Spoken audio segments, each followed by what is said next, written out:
Leparski, le commandant du bagne de Tchita et du suivant Petrovski-Zavod, est un homme extraordinaire.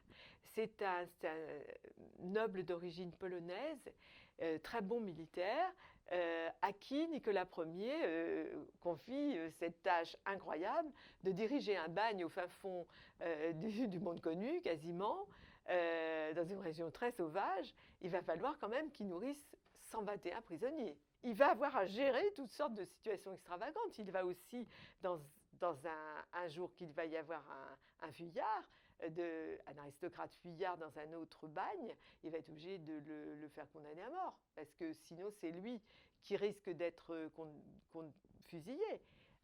Leparski, c'est un héros shakespearien, parce que il est humain et il doit respecter les injonctions terribles de cet abominable Nicolas Ier, mais il n'a personne pour le contrôler en apparence, mais en fait, il y a des mouchards partout qui peuvent envoyer des messages. Ça va prendre 3 mois, bien sûr, à Saint-Pétersbourg, et là, on va le limoger. Or, lui, il veut sauver ces 121 prisonniers. Ils sont devenus ses enfants, et il veut sauver les femmes. Donc, petit à petit, il va être amené à faire des allègements, mais tous les matins, quand il se lève, il ne sait pas s'il ne va pas être limogé. Donc, c'est toujours le devoir humain qui prime. Et pour moi, c'est l'un des plus importants personnages parce que il va être solidaire avec les femmes, il va les comprendre, il va considérer leurs enfants comme ses petits-enfants.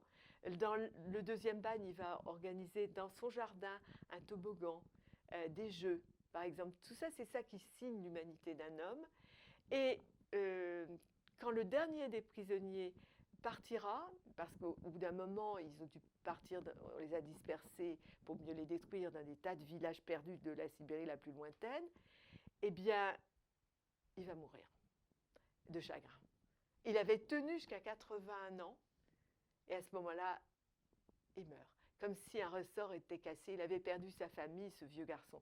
Et c'est en grande partie, grâce à lui, que ces êtres, quand même, très idéalistes et très, très beaux, sont des êtres de lumière, les décembristes, ont pu tenir. Néanmoins, si vous mettez 121 êtres de lumière dans 50 mètres carrés, à survivre avec juste la bière fermentée, de la bière de gruau et puis et du rata de betterave, au bout d'un moment, ça castagne, si vous me permettez l'expression.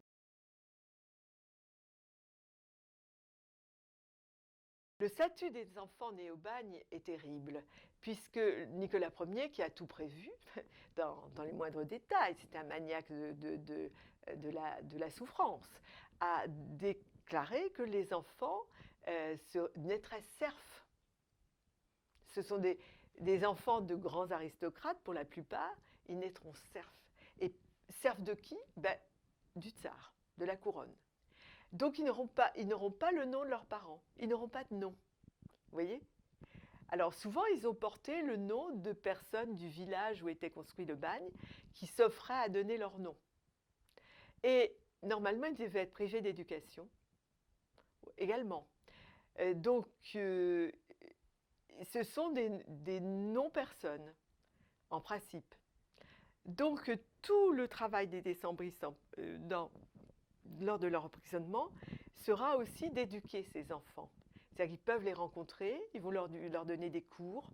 Et paradoxalement, ça va donner des êtres extraordinairement bien éduqués, cultivés, telle Olga, la fille de Pauline, qui fera pour cela l'admiration de Dostoïevski, ou d'autres enfants qui auront généralement de très beaux parcours.